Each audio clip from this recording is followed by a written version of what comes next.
Perwujudan nilai-nilai Pancasila dalam berbagai bidang kehidupan. Nilai-nilai Pancasila akan mampu masuk dan meresap dalam setiap sendi kehidupan masyarakat Indonesia dan dalam setiap sendi penyelenggaraan negara. Oleh karena itu, perwujudan nilai Pancasila akan terlihat dan dapat dilaksanakan dalam berbagai bidang sebagai berikut. 1. Perwujudan nilai Pancasila dalam bidang politik dan hukum. Politik sering dikaitkan dengan hubungan interaktif di antara manusia. Dunia politik berbicara tentang kekuasaan negara dan siapa yang berhak menerima tanggung jawab menjalankan pemerintahan bentuk ketatanegaraan, hak asasi manusia dan berbicara tentang hukum di Indonesia. A. Bidang kehidupan politik. Kehidupan politik merupakan satu sendi yang sangat penting dalam sebuah negara. Tanpa politik, kehidupan negara dapat berjalan sangat ideal laksana kehidupan malaikat, namun juga dapat sebaliknya, menjadi brutal karena berlaku hukum rimba. Dalam konteks ini Pancasila memberikan inspirasi dalam kehidupan politik di Indonesia, salah satunya dalam hal partai politik di Indonesia. Partai politik tampil sebagai saluran untuk merekrut calon pemimpin baru bagi bangsa Indonesia di masa mendatang.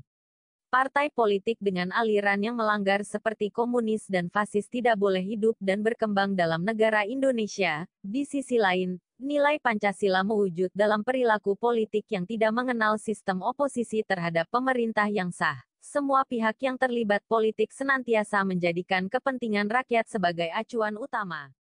B. Bidang ketatanegaraan. Nilai Pancasila mewujud dalam pembentukan sistem ketatanegaraan Indonesia. Hal ini terlihat jelas dalam pembentukan lembaga-lembaga negara di Indonesia. Lembaga utama seperti Presiden, DPR, dan MA telah memiliki tugas yang jelas. Pada perkembangan selanjutnya dibentuk beragam lembaga baru seperti Mahkamah Konstitusi, Komisi Yudisial, dan Dewan Perwakilan Daerah untuk melengkapi sistem ketatanegaraan di Indonesia. Hal ini membuktikan bahwa nilai Pancasila dan penerapannya dapat berjalan mengikuti perkembangan zaman. Pada saat suatu lembaga dibutuhkan maka lembaga tersebut dibentuk untuk mengakomodasi perkembangan. Adapun lembaga yang tidak lagi relevan dengan kebutuhan maka dapat dihapus. C. Bidang hak asasi manusia.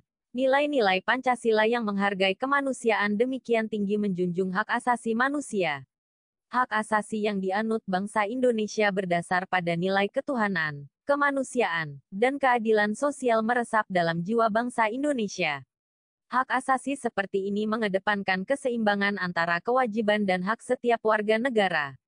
Pemahaman hak asasi manusia yang seimbang seperti ini merupakan jiwa bangsa Indonesia yang berbeda dari konsep hak asasi manusia yang dimiliki bangsa lain. Di dunia barat hak asasi mereka sangat mengedepankan hak dan kebebasan warga negara, akibatnya mereka yang kuat akan menang. Sebaliknya di negara komunis, kewajiban demikian diutamakan hingga mengorbankan hak warga negara. D. Bidang hukum. Sistem hukum yang baik akan berperan besar membentuk masyarakat yang harmonis. Oleh karena itulah, sistem hukum yang dianut oleh bangsa Indonesia sepenuhnya mengacu pada jiwa bangsa, yaitu Pancasila. Pancasila ditempatkan sebagai sumber hukum Indonesia. Peraturan apapun yang bertentangan dengan nilai-nilai Pancasila akan direvisi dan disesuaikan dengan nilai Pancasila. Untuk menjaga hal tersebut, sebuah lembaga bernama Mahkamah Konstitusi dibentuk. Lembaga ini bertugas menguji peraturan perundang-undangan yang berlaku di Indonesia dilihat dari konstitusi. 2. Perwujudan nilai Pancasila dalam bidang ekonomi. Sistem perekonomian yang dikembangkan adalah sistem ekonomi yang dijiwai oleh nilai-nilai Pancasila. Landasan operasional sistem ekonomi yang berdasarkan nilai-nilai Pancasila ditegaskan dalam UUD 1945 Pasal 33. A. Perekonomian disusun sebagai usaha bersama berdasar atas asas kekeluargaan. B. Cabang-cabang produksi yang penting bagi negara dan menguasai hajat hidup orang banyak dikuasai oleh negara. C. Bumi air dan kekayaan alam yang terkandung di dalamnya dikuasai oleh negara dan dipergunakan untuk sebesar-besarnya kemakmuran rakyat. D. Perekonomian nasional diselenggarakan berdasar atas demokrasi ekonomi dengan prinsip kebersamaan, efisiensi berkeadilan, berkelanjutan, berwawasan lingkungan, kemandirian, serta menjaga keseimbangan kemajuan dan kesatuan ekonomi nasional. 3. Perwujudan nilai Pancasila dalam bidang sosial budaya. Bangsa Indonesia adalah bangsa besar dengan nilai-nilai adiluhung yang diwariskan dari generasi ke generasi. Tujuan pembangunan nasional adalah terwujudnya masyarakat adil dan makmur berdasarkan Pancasila. Sistem nilai sosial yang ada dalam masyarakat Indonesia terus dikembangkan agar lebih maju dan modern. Oleh karena itu, proses modernisasi perlu terus dikembangkan. Modernisasi dipahami bangsa Indonesia bukan sebagai westernisasi, namun lebih diartikan sebagai proses perubahan menuju ke arah kemajuan.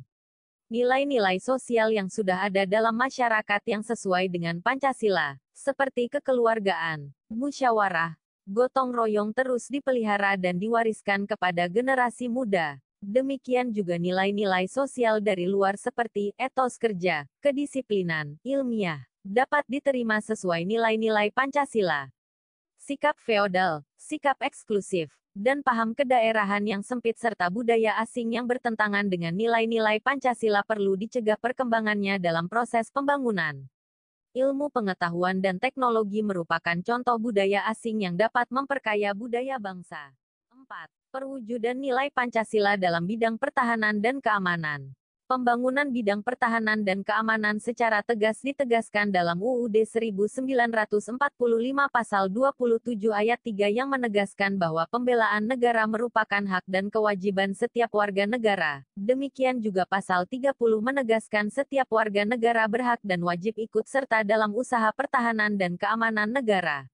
Usaha pertahanan dan keamanan negara dilaksanakan melalui sistem pertahanan dan keamanan rakyat semesta. Dengan demikian kedua pasal ini menegaskan perlunya partisipasi rakyat dalam pembelaan negara yang sudah ada dalam masyarakat seperti sistem ronda atau siskampling yang melibatkan masyarakat secara bergantian. Di beberapa daerah juga terdapat lembaga masyarakat atau adat yang bertugas menjaga keamanan masyarakat. Seperti Pecalang di Bali. Lembaga ini dibentuk oleh dan dari masyarakat sekitar untuk menjaga keamanan masyarakat. Pada saat ini, terdapat bentuk organisasi keamanan yang dibentuk secara sengaja dan terorganisasi secara modern seperti pertahanan sipil, satuan pengamanan lingkungan, dan sebagainya. Keterbukaan Pancasila sebagai ideologi merupakan salah satu keunggulan Pancasila sehingga tetap dipertahankan oleh bangsa Indonesia. Tugas kita sebagai generasi muda untuk tetap mempertahankan Pancasila sebagai dasar negara dan ideologi nasional. Yang paling utama adalah dengan menghayati dan mengamalkan nilai-nilai Pancasila dalam kehidupan sehari-hari.